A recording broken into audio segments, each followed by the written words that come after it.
Donc, on est dans Philippiens, chapitre 4, et le message de ce matin, c'est un peu spécial. Il y a deux choses. À mon avis, à moi, c'est une des clés principales dans la vie chrétienne. C'est une des choses principales. Lorsqu'on saisit ça, et si on le mettait parfaitement en pratique, oh que ça irait excessivement bien. Ceci étant dit, c'est probablement une des plus grandes difficultés que j'ai dans ma propre vie à moi. Donc, ce matin, je vais être super vulnérable. Je suis le premier à qui ça s'adresse. C'est dans ce domaine-là que j'ai mes pires défaites et c'est dans ce domaine-là que Christ a de très grandes victoires. Ce matin, on va parler du plus grand champ de bataille qu'il y a dans ma vie et dans votre vie aussi. Donc, ce matin, on va parler de guerre. Où est-ce que commencent les adultères? Répondez-moi pas, c'est des questions rhétoriques.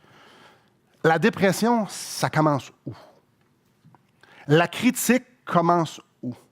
Les doutes commencent où? Les péchés commencent où? Je vous lis deux textes. Dans Jacques 4:1, ça nous dit « D'où viennent les luttes et d'où viennent les querelles parmi vous? N'est-ce pas de vos passions qui combattent dans vos membres? » Combattent dans vos membres. Jésus a dit « Car c'est du cœur que viennent les mauvaises pensées, les meurtres, les adultères, les impudicités, les vols, les faux témoignages, les calomnies. Tous les péchés commencent sur le plus grand champ de bataille qu'il y a, entre nos deux oreilles, dans notre tête. » On va tous être d'accord probablement. Avant de faire un péché, on y a pensé. Avant de faire quelque chose de pas correct, il y a eu préméditation, on y a pensé, on était prédisposé dans notre tête à faire ou à dire ces choses qu'on s'en va faire. Avant de faire un péché, il y a souvent une cassette qui joue entre nos deux oreilles. Et souvent, c'est la même cassette qui se brise jamais, puis qui nous fait jouer cette illusion-là qu'on a besoin de dire de faire telle ou telle chose. Parfois, lorsqu'on lit la Bible, Dieu va nous pointer quelques péchés, il va nous montrer des choses bien précises. Et ici, dans le texte, il va aller vraiment au cœur, au noyau, là où tout commence.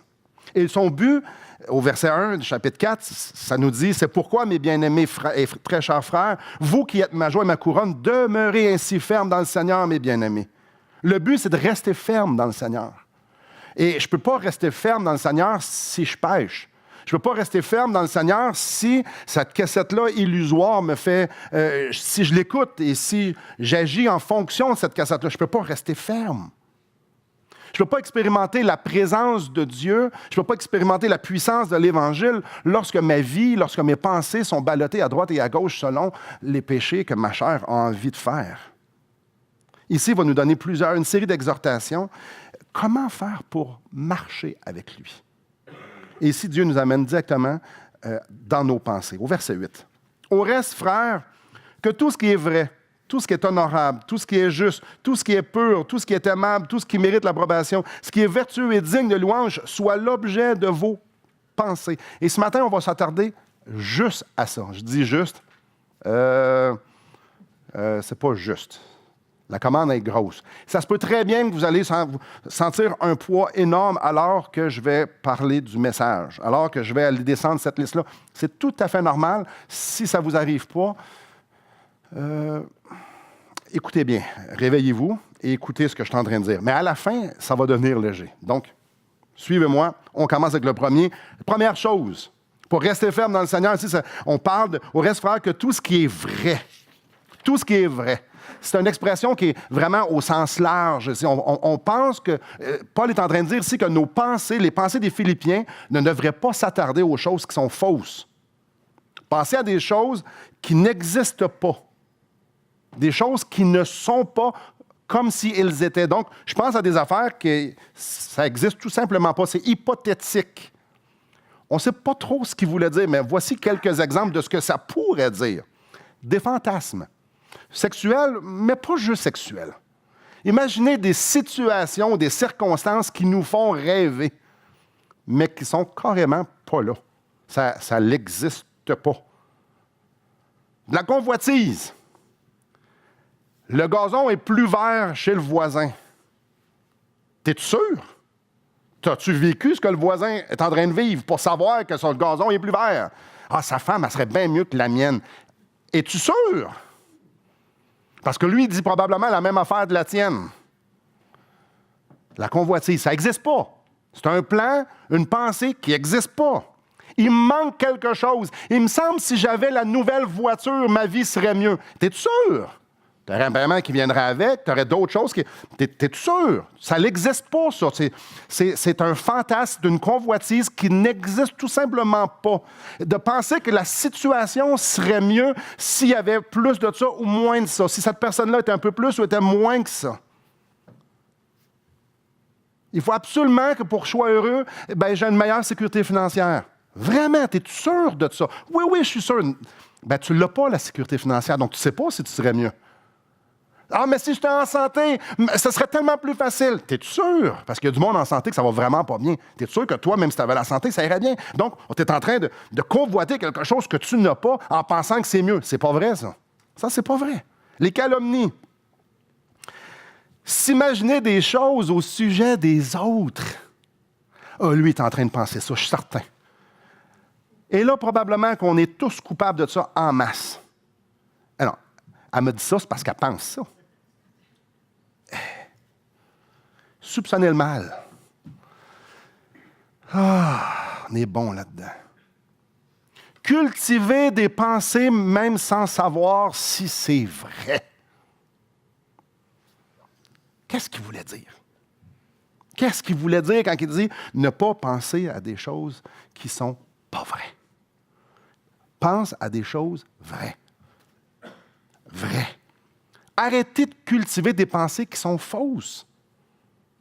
On croit plein de mensonges. Plein.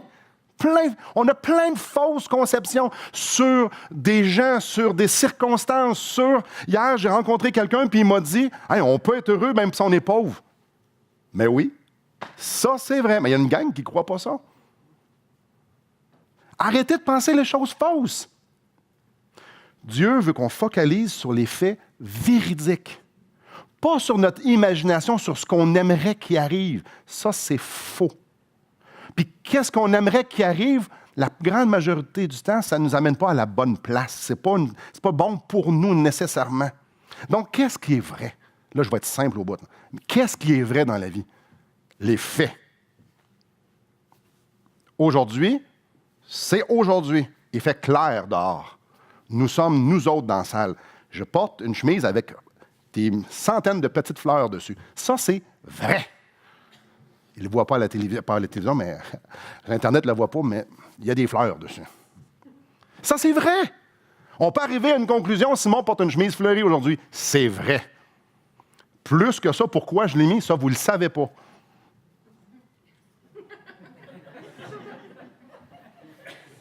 Ça, c'est pas vrai. Hein? Ça fait combien de temps je l'ai, ça? Vous ne le savez pas non plus. Elle le sait. Parce qu'elle est avec moi quand elle l'a acheté. C'est les faits. Les faits. Ouais, mais moi, je suis pas mal sûr qu'elle a mis ça là parce qu'il aime ça, les fleurs. Ah!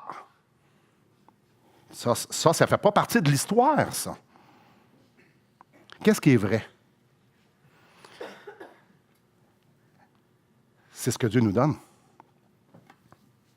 Ce qui est vrai, c'est pas le gazon va être plus vert l'autre bord. Ma femme, c'est vrai. Dieu me donne ma femme.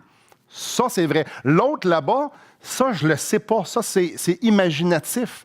Ma situation financière, ça, c'est vrai. J'ai 13 piastres dans mon compte de banque. Ça, c'est vrai. Je serais mieux si je n'avais 100. Ça, on le sait pas. Ça, c'est pas vrai. Voyez-vous? Facile, hein? Ce qui est vrai. La parole de Dieu est vraie. Sanctifie-les par ta vérité, ta parole est la vérité. Donc, si Dieu me le dit, c'est vrai. C'est pas qu'est-ce que j'aimerais qu'elle dise qui est vrai. C'est ce qui est écrit qui est vrai. Parce que ça, des fois, c'est « Ouais, mais tu sais, cette page-là, choup! » Il y en a... Ce que les gens disent, et ça, c'est dur. Ça, c'est dur. Ce que les gens disent, c'est vrai. Pas ce qu'on pense qu'ils ont dit. ce qu'ils disent. Simon, t'aimes-tu ma soupe? Ah oui, elle est très bonne, je suis sûr qu'ils pensent qu'elle n'est pas bonne. Vous voyez, ça, je vais dans la simplicité, mais mettez-les dans n'importe quoi. Ce que les gens disent, c'est vrai. T'as-tu aimé ça? Oui, ben, il a aimé ça. Ah, mais là, je pense, selon mes 22 points de référence ou 28 000 points de référence que j'ai à propos de lui, ce qu'ils viennent de dire, c'est probablement pas ce qu'ils pensent. On est bon pour savoir ce que le monde pense. Hein? C'est ce qu'ils nous disent qui est vrai. Si ce qu'ils nous disent, on ne prend pas ça pour du cash, on est en train de les traiter de menteurs. Que vos pensées se fixent sur le vrai, pas sur votre conception. Honorable. Honorable. Le mot implique un sens de noblesse, d'être vénérable, de respect, de révérence, qui est estimé. Ce mot est utilisé par les païens pour décrire leur Dieu, donc quelque chose de majestueux, on est épaté par rapport à cette chose-là. Paul l'utilise dans un sens qui implique que les pensées doivent se porter vers les choses qui ont de la valeur. Les pensées des chrétiens doivent se délecter de ce qui est digne. Les choses viles ne sont pas bienvenues dans la vie de ceux qui veulent honorer Dieu. Citation intéressante ici. Tout esprit qui se concentre sur des choses viles court le danger de devenir lui-même vil. Je le relis. Tout esprit qui se concentre sur des choses viles court le danger de devenir lui-même vil. Autrement dit, si tu manges de la nourriture de consommation rapide, du fast-food le matin, le midi et le soir et en collation à 10 heures aussi le soir, à tous les jours, il se peut fort bien que tu ne sois pas en forme après un petit bout de temps et que tu fasses de l'embonpoint. Parce que ce n'est pas de la bouffe qui est nécessairement bonne à outrance. Si tu te concentres sur les choses viles, il y a des dangers que tu deviennes vil. Paul dit ici aux Philippiens, vos pensées doivent se porter vers les choses qui sont honorables, qui ont de la valeur, qui ont un sens de majestueux. Et la première chose qui nous vient en tête, Jésus-Christ. Nos pensées devraient penser à Jésus-Christ. Si donc vous êtes ressuscité avec Christ, cherchez les choses d'en haut, où Christ est assis à la droite de Dieu. Affectionnez-vous aux choses d'en haut et non à celles qui sont sur la terre. Colossiens, chapitre 3, versets 1 et 2. Donc, Christ, c'est clairement honorable. Mais aussi tout ce qui découle de Christ, tout ce qui découle de lui. Donc, sa parole, bien évidemment, l'amour, clairement, la bonté, l'altruisme, contempler les perfections divines, la douceur, la générosité, la compassion, l'émerveillement, que vos pensées se focalisent, pointent, que l'objet de vos pensées soit les choses qui sont honorables. Les choses viles rendent viles.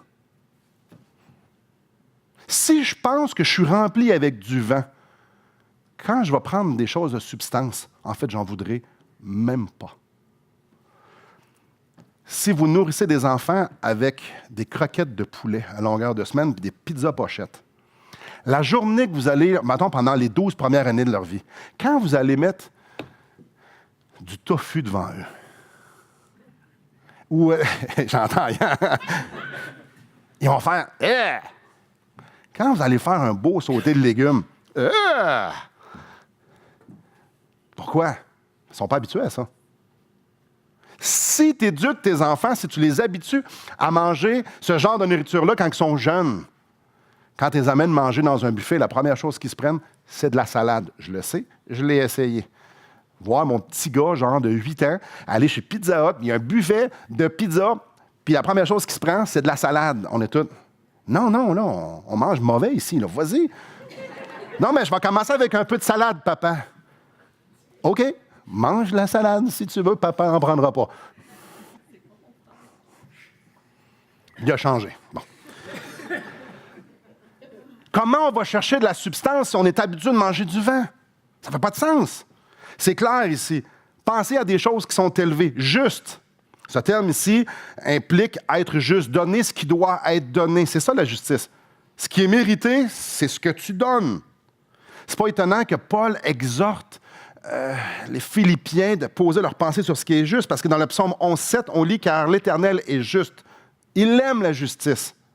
Dieu ne désire pas qu'on pense à des choses sous forme de favoritisme. Il veut que chacune de nos pensées soit exemple de quelconque favoritisme. Donc ça, c'est au sens large. Qu'est-ce qui est injuste? Avoir la capacité de bénir quelqu'un et ne pas le faire. Ça, c'est injuste. C'est injuste que Dieu me donne quelque chose que quelqu'un d'autre a besoin puis je ne lui donne pas. Ça, c'est injuste. C'est injuste de ne pas remercier quelqu'un. Ça, c'est injuste quand il le mérite. D'évaluer quelqu'un au profit de ce que vous voudrez ou de surévaluer quelqu'un au profit de ce que vous voulez. Ne pas donner la chance à tout le monde. Ça, c'est injuste. Avoir différents standards, tout dépendant des circonstances ou des personnes. Avec cette personne-là, je vais avoir des standards-là. Avec celle-là, je vais en avoir là. C'est complètement injuste. Une autre chose qui est très injuste, nous, on n'est toujours pas si pire quand on regarde les autres. C'est tellement facile de voir le manquement des autres avant de voir les nôtres. Ou de regarder à quelque chose de pire de quelqu'un que nous et on le dévalue au total. C'est facile de dire, moi, je suis moins pire que. Et c'est de ça qu'on parle ici. On parle de voir la brindille d'herbe dans l'œil de l'autre sans voir ce que nous, on a dans notre propre œil. Ça, c'est toute une forme d'injustice. Paul exhorte ici à l'intégrité. Un injuste, c'est quelqu'un qui va tordre la vérité pour lui ou pour une certaine circonstance. La justice, c'est analyser tous les faits et avoir tous les faits et agir et penser en conséquence. Ça veut aussi dire, j'ai bien fait ça, je suis réellement comme ça. C'est pas, ah ben là, moi j'ai été élevé de même, là, écoute, je suis comme ça, là. Non, ça c'est injuste.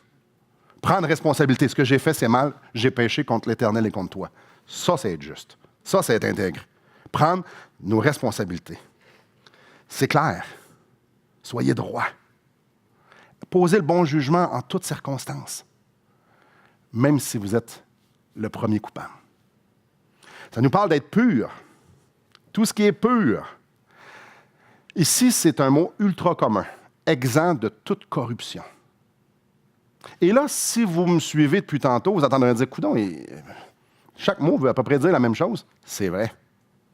C'est comme si tous les mots se chevauchent. C'est totalement vrai. Mais ici, il y a comme un aspect du summum. Vos pensées doivent être pures. Jamais exposées à quelque chose de corrompu. Tu sais, tantôt, je vous disais le poids, là. Rien de mondain, rien qui n'apporte pas de gloire à Dieu. Nos pensées ne devraient être jamais soumises à quelque chose qui n'honore pas Dieu, qui pourrait les souiller, qui a un potentiel de les souiller. Jamais. Donc, d'avoir aucun accès, de donner aucun accès à quelconque souillure extérieure et ne donner aucun accès à quelconque souillure intérieure à nos pensées. Il n'y a rien de ça qui devrait être l'objet de nos pensées. Tout ce qui devrait être de nos pensées, c'est les choses qui sont exemptes de péché, exemptes de souillure, c'est-à-dire Dieu. Vous savez, ça peut prendre plusieurs formes, ça. Je vous en donne quelques exemples ici. Nourrir les idées du passé. Aussi, on est très, très bon là-dessus.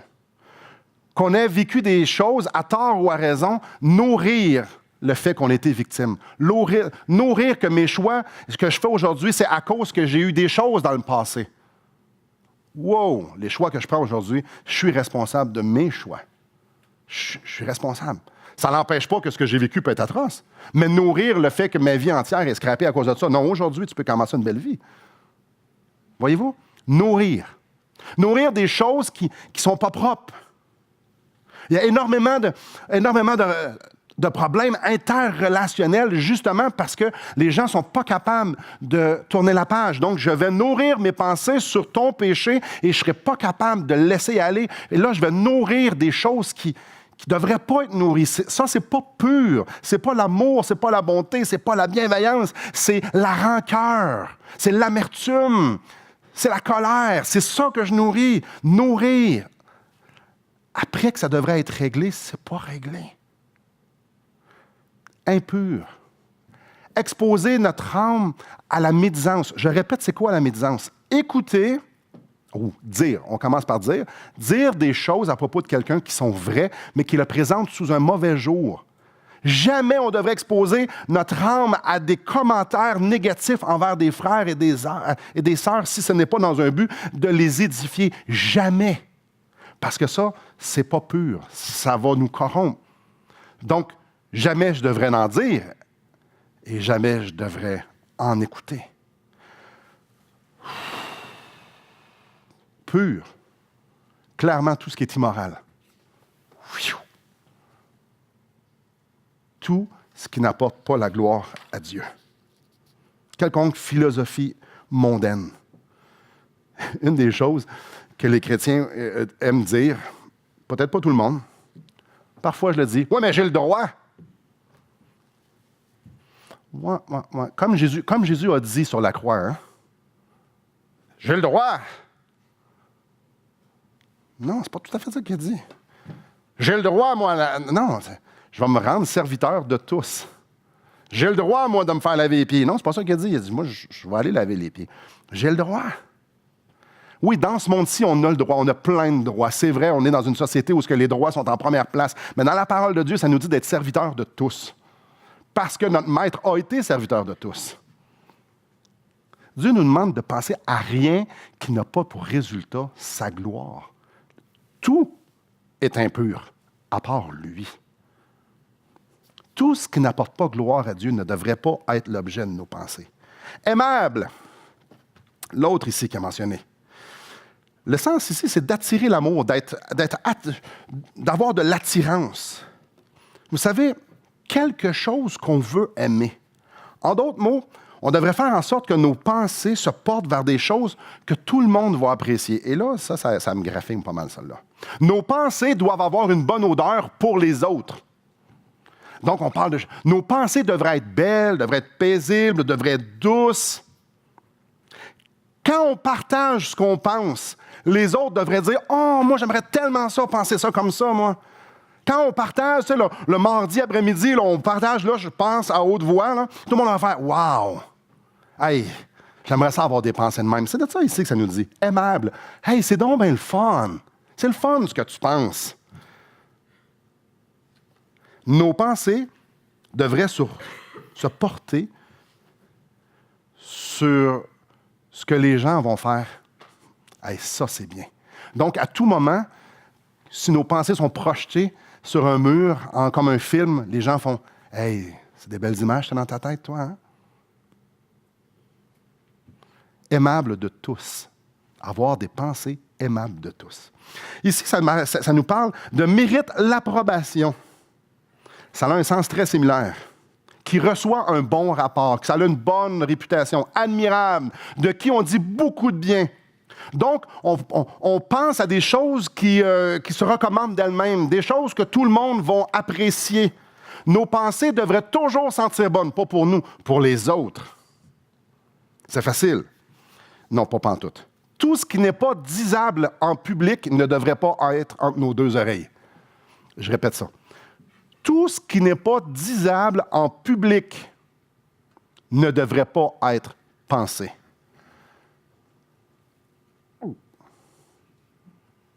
Donc, tour à tour, on écrit toutes les pensées qu'on a eues cette semaine, et puis le dimanche matin, on vient toutes les dire ici, puis tout le monde fait comme « Ah, super! Ah, j'aime ça, ces pensées-là, c'est tellement beau, c'est admirable, tu as pensé tout ça cette semaine! » Ouais, s'il vous plaît, je vais probablement manquer des pages dans mes affaires. Mais c'est pas parce que on rigole en disant, voyons, imagines-tu? Non, si on dit ça, ça veut dire qu'on a... Wow! Ça veut dire qu'on n'est pas rendu, ça. Je n'ai pas besoin de donner beaucoup d'exemples sur les choses qui ne devraient pas être dans nos têtes. Ça nous parle ici, vertueux et digne de louange. L'expression aussi, c'est plus ou moins clair en français, mais il manque un élément. La traduction littérale devrait avoir un sens en parlant de ces choses-là, ce qui vient d'être nommé. Lorsque Paul parle de ce qui est vertueux et digne de louange, il parle de ce qui vient d'être dit. Donc, une traduction peut-être un peu plus fluide et respectueuse du texte original serait « Étant donné qu'il y a des choses vraies, honorables, justes, pures, aimables et qui sont approuvées, ces choses qui sont vertueuses et dignes de louange, ça devrait être l'objet de vos pensées. » On parle du champ de bataille, parce que ce qu'on vient de lire là, c'est pas la facilité. Mais la question qu'on devrait se poser à ce stade-ci, c'est est-ce que Je combats dans ma tête. Ça, c'est ce que je devrais penser. Et ce que je vais dire ici, ça ne part pas un doctorat. J'ai un petit chien, ceux qui ont eu des animaux, ceux qui connaissent un petit peu les animaux, vous allez comprendre. Une des choses, quand tu reçois un petit chien, c'est qu'il faut le dompter. Faut que tu lui montres où aller faire ses petits besoins. Sinon, il faut lui montrer aussi où ne pas aller. Je me souviens, au début, on laissait notre chien aller sur notre lit. Ben, il a scrapé la doudou, pas la doudou, mais la douillette. Il ne va plus, là. Il ne faut plus qu'il y aille. On a oublié d'y montrer qu'il ne fallait pas qu'il mange la douillette. Il faut montrer de ne pas japper. Tu ne mords pas les coins de mur, puis tu lâches mes souliers. Bref, vous comprenez le principe, hein? Si on ne fait pas ça, on va avoir des monstres. C'est un peu la même chose avec nos pensées. Il faut les dompter. Naturellement, on pense. Je vous l'ai dit, ça ne prenait pas un doctorat pour penser ça. On pense. On passe nos grandes journées à penser. On passe notre vie à penser. Dès qu'on a appris à parler, on a commencé à se parler. À l'instant même où vous êtes là, vous parlez. On se parle tout le temps. Il y a toujours des conversations avec nous-mêmes dans notre tête, tout le temps, tout le temps, tout le temps. On doit diriger ces pensées-là, on doit les dompter. Ça nous dit ici qu'ils soient l'objet de vos pensées. Si quelque chose doit être l'objet de mes pensées, ça veut dire que je dois penser à ça. Ici, le texte, c'est « pense à ça ». Je dois diriger, moi, Simon Ouellette, je dois diriger mes pensées à ce qui est vertueux et digne de louange. Ça implique que Dieu nous demande ici d'avoir le contrôle sur nos pensées. Quand il nous dit « je veux que tu penses à ça », c'est clair. Je veux que tu penses à ça. C'est toi qui contrôles tes pensées. Ce n'est pas tes pensées qui te contrôlent. Avez-vous déjà ouvert un circulaire et tout d'un coup, vous avez eu un réel besoin? Ça m'arrive, ça m'est arrivé souvent d'ouvrir le circulaire de Canadian Tire, puis tout d'un coup, j'avais un besoin. Je ne savais pas que je n'en avais un. Mais le circulaire me l'a annoncé. Puis en plus, c'est en spécial. J'étais pour économiser de l'argent sur un besoin que je ne savais pas que j'avais. Et là, dans ma tête, là, comment je fais pour justifier ça, là? Ben oui, mais c'est clair, je n'ai besoin. Ma vie serait plus facile. Oui, là, commencez déjà à calculer le nombre de choses que je ne fais pas que ce que j'ai dit qu'on devait faire. Ouais. Là, hey, cocotte, j'ai pensé à ça, là. Puis, tu sais, la patente qui fonctionne plus ou moins bien, je viens de voir qu'on pourrait avoir quelque chose que ça irait vraiment mieux, que notre vie serait tellement meilleure que ça. Ah non, je vois pas. Écoute, je te dis, Simon, on n'a pas vraiment l'argent pour ça. Non, mais écoute, ça vaut la peine de serrer la ceinture qu'on n'a pas, mais on devrait. Je crois vraiment qu'on a ce besoin-là. Il me semble que... Qui contrôle qui, là? Est-ce que c'est mes pensées qui contrôlent ce que je pense? Ce que je veux, excusez-moi, je me sens un verbe. Est-ce que c'est mes pensées qui me contrôlent ou c'est moi qui contrôle mes pensées? C'est mes pensées qui me contrôlent. C'est drôle, pendant plusieurs années, dès qu'il sortait un nouveau téléphone iPhone, le mien était clairement désuet.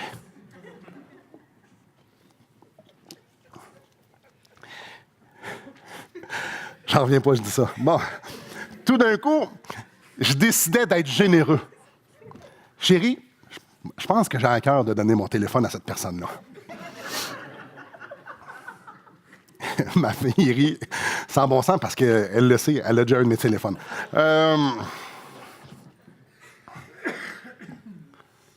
Est-ce que vous comprenez? Simon, cette personne-là a dit ça de toi. Ah ouais, c'est pas la première fois. Puis là, telle affaire. Puis ouais, là, on fait des points. Là, regarde. Voilà, regarde, je vais aller la voir, puis je vais aller... Regarde, je peux pas... Hey, wow, un instant, là. C'est un oui-dire de quelque chose, puis là, t'es déjà rendu à un film d'1 heure et demie dans ta tête, là. Les nerfs. T'as entendu une petite phrase hors contexte de quelqu'un qui n'est même pas fiable. Arrête ton film. Moi, par exemple, ça a duré pendant des jours, des nuits, de dire « Ah, mais ça n'a pas de sens! » C'est pas vrai. Qui contrôle qui? Ah, mais non, on n'a pas assez de scènes pour la fin du mois. Et là, on commence à m'inquiéter. Qu'est-ce que mes enfants vont faire? Là? Je ne suis pas capable, je ne suis pas au contrôle de ça. Puis là, c'est ma santé, je ne suis pas au contrôle. Puis là, on part. La vérité, c'est que tu n'es pas encore mort. La vérité, c'est que ce n'est pas encore la fin du mois. La vérité, c'est que Dieu est encore en contrôle de toutes les circonstances, que tu peux encore y faire confiance. Ça, c'est la vérité. Mais le mensonge, c'est... Qui contrôle quoi? Ici, notre texte est clair. Tu contrôles tes pensées. Est-ce que c'est un combat? Oui. Est-ce que c'est facile? Absolument pas. Absolument pas. Absolument pas. Mais il y a un combat à y avoir. Un combat de chaque instant. Laissez votre main dans Philippiens et venez avec moi dans le psaume 42. On va aller voir un exemple de ce que ça ressemble, ce qu'on est en train de voir ici. Allons dans le psaume 42. J'ai pris un de ces psaumes-là. Il pourrait en avoir plusieurs dizaines. On retrouve ça ailleurs. Est-ce que c'est un combat de contrôler ses pensées? C'est le plus grand combat qu'il ne peut pas y avoir. Parce que mes pensées, ils ont envie, avec une seconde d'information, j'ai envie de faire un film de 2 heures, de 3 semaines, de le restant de ma vie. Certains, ça dure 50 ans parce qu'ils font jouer le petit mensonge qu'ils ont cru quand ils étaient petits, puis ils ont continué à le faire jouer. À la place, exemple, je ne suis pas à la hauteur. Ça, c'est la cassette que je me fais jouer. Pourtant, Dieu me dit, « T'es mon enfant, je t'aime. » Ça, je ne suis pas capable de l'entendre, mais je suis capable d'entendre, par exemple, ce mensonge-là. Qu'est-ce qui contrôle quoi? Regardez ici dans le psaume 42, ça va vraiment pas bien pour le psalmiste, mais vraiment pas. Verset 2, « Comme une biche soupire après des courants d'eau, ainsi mon âme soupire après toi, ô Dieu. Mon âme a soif de Dieu, du Dieu vivant. Quand irai-je et paraîtrai-je devant la face de Dieu? Mes larmes sont ma nourriture jour et nuit pendant qu'on me dit sans cesse, où est ton Dieu? » Bref, on voit la photo, ça va vraiment pas bien. Et le psalmiste, pleinement reconnaissant de la situation, il ne vit pas dans le déni, lui-là. Ça va pas bien. Mais regardez bien au verset 12, ce qu'il fait. « Pourquoi t'as battu mon âme et gémis-tu au-dedans de moi? Espère en Dieu, car je le louerai encore. Il est mon salut et mon Dieu. » Qu'est-ce qu'il est en train de faire ici? Il est en train de se prêcher l'Évangile. Il est en train d'orienter ses pensées. Oui, ça va pas bien. Mais attends un peu. Wow! Pourquoi tu t'abats, mon âme? Pourquoi tu t'abats? Pourquoi tu gémis en dedans, un instant? Là. Espère en Dieu. Tu sais c'est qui Dieu. Espère en Dieu. Je vais le louer encore et encore. Il est mon salut, il est mon Dieu. Espère en Dieu. Ici, ça, c'est l'exemple de ce qu'on voit dans Philippiens chapitre 4, verset 8. Un homme qui se parle quand ça va mal. Ses pensées ont envie d'aller dans « ça va donc bien mal ma vie », puis là, il se raisonne, fait comme « non, espère en Dieu ». C'est ça, se prêcher l'Évangile. C'est ça, contrôler ses pensées. Il a fixé ses regards vers la vérité. Espère en Dieu, il est le Dieu de mon salut, il est mon Dieu. Ça, c'est la vérité. Mais nous, vous pouvez retourner avec moi dans Philippiens 4, nous, on aime être oisifs. On aime penser à ce qu'on pense. On aime être victime. On aime sentir l'injustice puis la nourrir parce que ça nous donne un certain réconfort puis on peut s'apitoyer sur nos sorts. On aime penser que ça va mal aller. On aime penser qu'on souffre puis que ça serait tellement mieux si on n'était pas en train de souffrir. On aime ça parce qu'on est tous pareils. On aime ça. Mais notre texte est en train de nous dire, arrête. Arrête. Il n'y a pas d'oisiveté ici. Il n'y a pas de « je surfe, ma vie va mal. Je surfe, j'ai besoin de ci, j'ai besoin de ça. » Arrête. Oriente tes pensées vers ce qui est vrai, vers ce qui est honorable, vers ce qui est juste, vers ce qui est pur, vers ce qui est aimable, ce qui mérite l'approbation. Tu veux rester ferme, je reviens au verset 1. Tu veux rester ferme. Tu veux marcher avec le Seigneur, prends contrôle de tes pensées. Dirige tes pensées vers la bonne chose, même si tout en toi te dirige vers la mauvaise chose.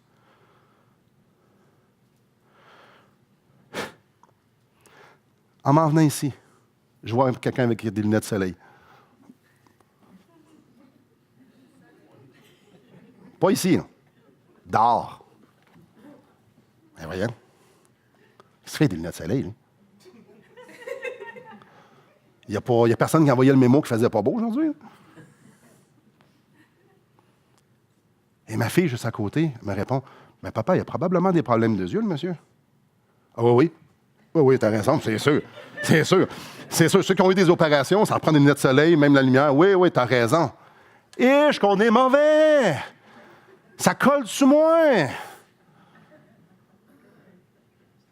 La clé, c'est de combattre. Ça n'a pas d'allure, penser des choses négatives. Ça n'a pas d'allure, être suspicieux du mal. Ça n'a pas d'allure. Ça ne nous apporte pas à Christ. Et des fois, c'est difficile. Des fois, on est dans le fond du puits. Des fois, c'est en train de brûler. Des fois, on souffre réellement. Des fois, c'est vraiment injuste. Des fois, on va réellement manquer de l'argent à la fin du mois. Parfois, ça nous tord en dedans que notre situation soit meilleure. C'est quoi, quel devient le besoin le principal dans nos vies? Seigneur, je suis dans une situation, puis mes pensées sont dures.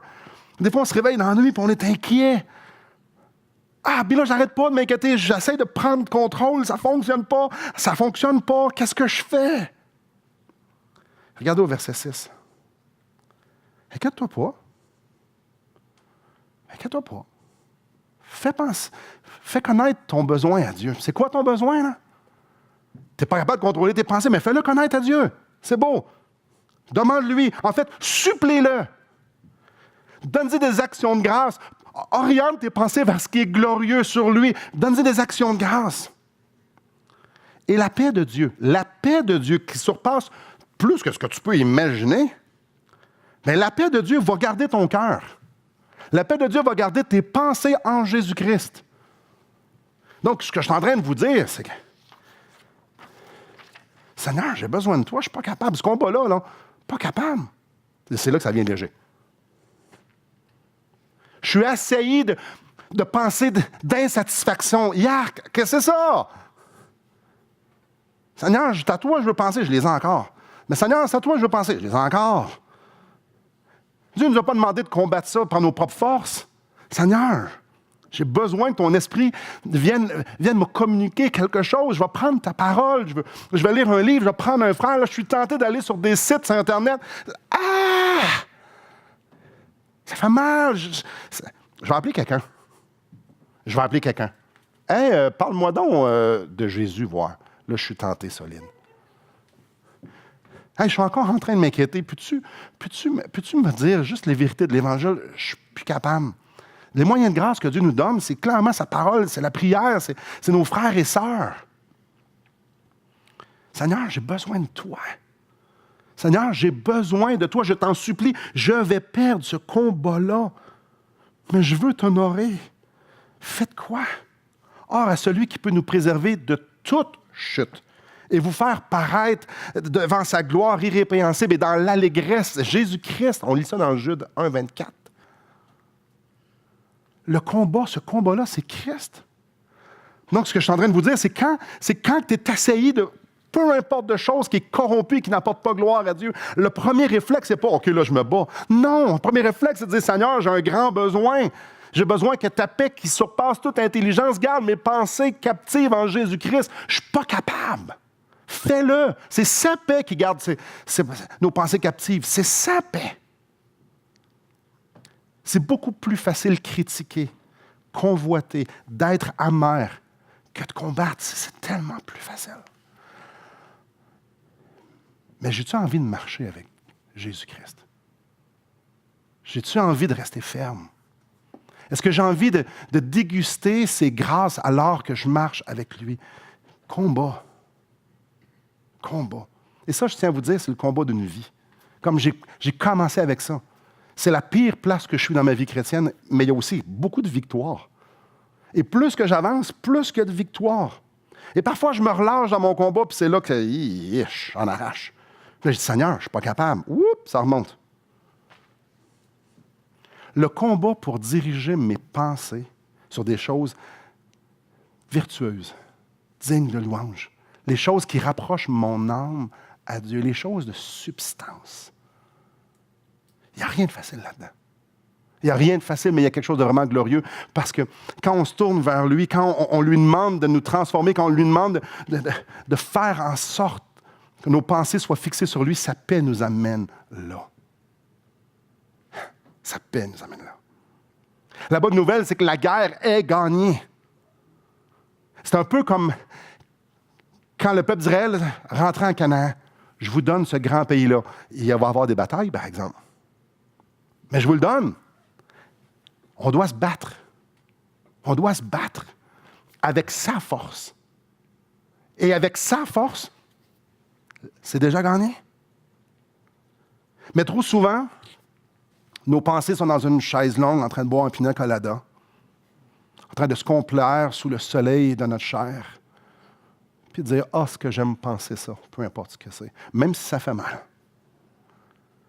Ô frères et sœurs, que le Saint-Esprit nous rappelle ce texte. Christ veut nous secourir. Il veut nous secourir de ces pensées-là, de ces puits-là. Christ veut nous libérer de tout ce qui ne le glorifie pas. Tout ce qu'il nous demande, c'est qu'on dise « m'aider. J'ai besoin d'aide. Je ne suis pas capable. C'est atroce. Je veux bien diriger mes pensées, mais je vais me mettre dans une position où tu vas pouvoir utiliser tes moyens de grâce, mais faites quoi? » Ô frères et sœurs, que ce soit notre exercice dans notre vie, pour le restant de notre vie, qu'on se détourne de où est-ce que nos pensées veulent aller pour pouvoir aller vers Christ et dire non, produis ces pensées-là qui sont douces pour toi et avec lesquelles je vais pouvoir expérimenter ta présence et évidemment ta joie et ta paix. Prions. Seigneur Dieu, j'ai l'impression que ce matin, on fait juste gratter la surface d'un sujet si vaste, la marche avec toi. Mais c'est un sujet si vaste, mais quoique bien réel et bien concret dans nos vies, ces pensées-là. Et ma prière, c'est que ton Saint-Esprit puisse appliquer ça dans nos cœurs comme tu le voudras bien. Que ça soit clair et précis pour chacun d'entre nous. Seigneur, tu nous appelles à des choses infiniment plus grandes que ce que nous, on peut même penser et espérer.